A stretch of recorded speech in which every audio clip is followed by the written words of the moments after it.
Jabba Jaw's in the booth, Vulgar Desperado on the mic, here with a quick review. So, yo, just saw the TMNT Mutant Mayhem movie, Teenage Mutant Ninja Turtles, for those that don't know. And I gotta say, as much as it's getting rave reviews, it's rated really high on Rotten Tomatoes, and overall, I know most people are going to like it. I gotta be devil's advocate and honestly say, hey, it's not that good. It's and let me make it be a little bit more clear. Like, it's not like a bad movie. It's actually decent. You will enjoy it. But if you are a longtime Turtles fan and you don't just kind of accept any and everything that they dish out, you're going to have some thoughts and opinions like myself. So, this again is going to be a quick review, and I'm not going to go too deep on the plot. It's a little self explanatory, but here's a quick little summary. Essentially, it's a more of, again, it's an origin story. Turtles are finally kind of branching out on their own, where they accidentally kind of run into April, who more or less gives them the idea to go catch Superfly, the creation created by Baxter Stockman, a mutated fly. Also creates a bunch of mutants as well, and more or less they kind of go and try to stop him. That's the main villain, and I'll go into more details as I kind of talk about it.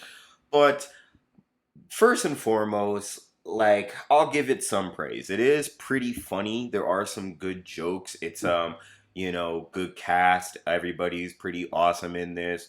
There's really no wokeness to the film, if that's a concern of yours.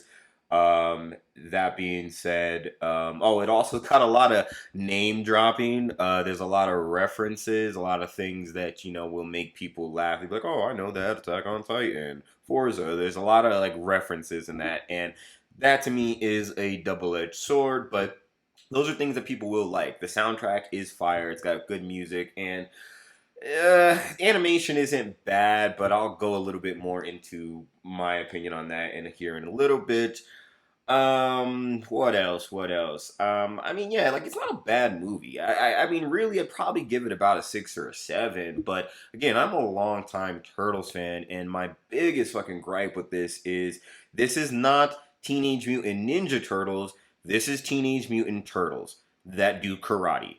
Because what a lot of fans don't realize, especially when they think about the 80s cartoon, is they just think it's, essentially has whatever the roast. Then when like bad guys fight the Ninja Turtles, they're like, "Oh, it's mutant frog creatures that know karate." Like, that's kind of how a lot of these new creators, Seth Rogen, the Michael Bay movies, they kind of treat the turtles. The fact of the matter is, in the Turtles' origin story, their DNA is ninjutsu, and that comes from Splinter's ties to either Hamato Yoshi, if he's not Hamato Yoshi, and the Shredder, okay? Their arch rival. It's very intertwined, and a lot of these newer projects want to go away from that, and in comparison, it's kind of foolhardy, just like Disney, that wants to move away from the Jedi's and the Force. It's like, I don't think you know what makes Star Wars. That's just Star Trek if you take those two factors out. And with Turtles, in a lot of ways, it's kind of the same. Now, it's not saying that they're not ninjas. That, I don't, don't get it twisted. But what they're missing is that deep rooted connection that kind of makes the Turtles who they are. So, one thing Seth Rogen was talking about in this film is he really wanted to focus and hamper on the teenage factor. He wanted to really play into that emotional story. And while that is something that you can see in other franchises, that's something that you don't really hamper on. Why? Because they're fucking ninjas.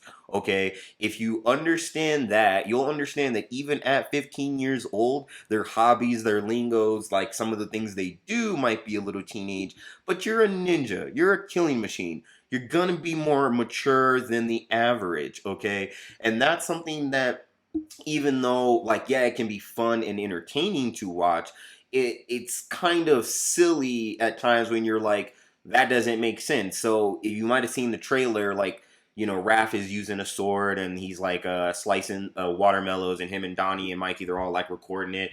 And then they're like, what they don't show you the next scene is Mikey's holding the watermelon, and they're like, "Okay, I'm gonna throw a ninja star." And they're like, "Oh my god, are you sure you can do it?" And it's like, they're fucking ninjas. Did you forget that?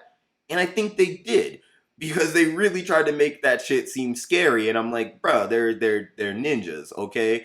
And just even some of the emotional beats, like sometimes you do see this in other franchises where the turtles do feel a sort of way. One or two maybe feel a way about being the only ones of their kind. But what these people forget, and I don't know how they forget it because it's in all the movies, it's in so many of the theme songs. I literally should find a compilation of it singing it, but it's I love being a turtle.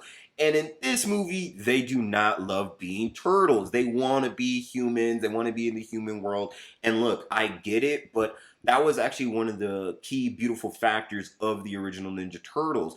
They showed that, hey, our lives don't suck, we don't regret what we are, we may be mutants but we live fantastic lives. Some versions they find love too, but other times they're just fine being ninja brothers and making tons of friends, humans and non-humans, going in adventures in time and space. Like, it just kind of, it brings a level of sensitivity that just wasn't there. They really had pride and happiness in who they were. And I'm not saying it's not a bad story route to take, especially in a new modern audience. And I think that's going to be the key factor for many people. Oh, it's a new audience, a new era. I get it. But even as a kid myself, when I was watching that, I understood that concept and I did question it. But I mean, again, how many times can you hear I love being a turtle before you're like, yeah, man, they love who they are.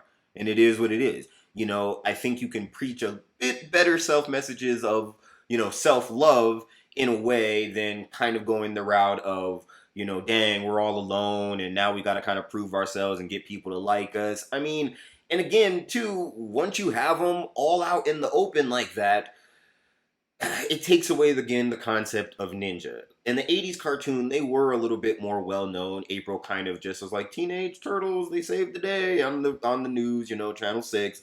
But what makes the turtles the most fun is when they are living in the shadows, when they are doing their ninja thing. And in this movie, it is not that. It's really Teenage Mutant Karate, excuse me, it's Teenage Mutant Karate Turtles. Like, I'm sorry, like, it's not Ninja Turtles. And again, it doesn't mean it's necessarily bad. I think most people will enjoy it. I think most people will find it fun and have a good time with it.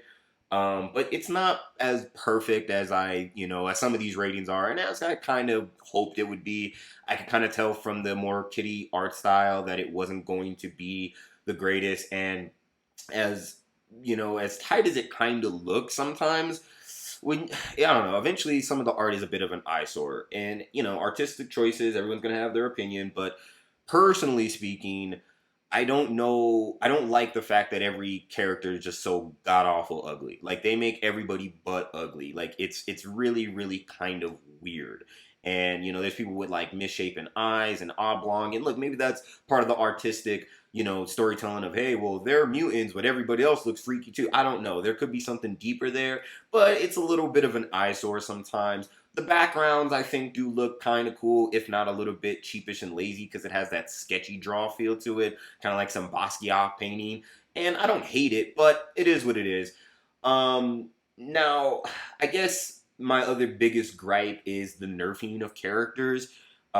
Leo, Splinter, and I say the other three turtles are they're kind of the same, but Leo and Splinter are kind of, they're lames now. Okay, instead of being the more rigid, studious ones to kind of fit this type of story, Splinter's gosh, what's the word I'm forgetting the medical term. Just a shut in essentially. Excuse me, and he's just not the ninja master. I mean, he's a regular rat that gets turned and then he learns ninjutsu kind of, or teaches himself martial arts, let's be real, just like in the Michael Bay one.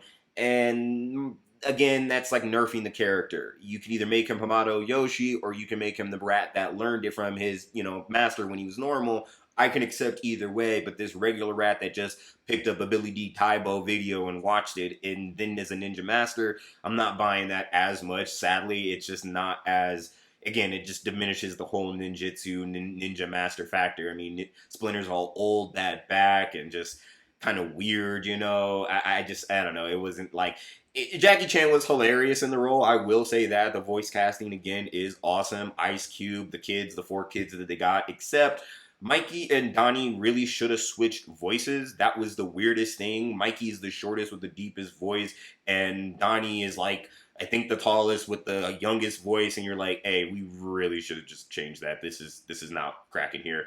But Jackie Chan being the ninja master that he is, like you would kind of, you wish you could have utilized him in maybe a bit more of a serious Ninja Turtle film, because then it could have been a little bit more badass. Um, and Leo, he's kind of like a nerd and a lame now, and he's kind of, has a crush on April, which I wouldn't mind. It's, not unfamiliar in the Turtle verse, but of course they had to make her all unattractive in this one. So I was like, well, okay, that's whatever. And Leo's my favorite too. So I was like, bro, like, I'll make my dude a lame and a simp for the ugly one. But that's beside the point. He's just, he comes into his leaderness role, but again, you kind of diminish the character when you take that love of the ninjutsu away, because they're not ninja masters like that. Like people just kind of look at Leo as the leader, but he's also like him and Mikey are like the most Japanese in their ways, and you kind of take that character away from him when you diminish the ninja factor of the TMNT. So, I think some characters kind of get the short end of the stick when you go certain more emotional routes for the story. Raph, I'd say even too, he's kind of diminished here because it's more funny, so he's less angry. He's just kind of there, but he's not like, he's a good character. It's not terrible, but it's a little less of Raph.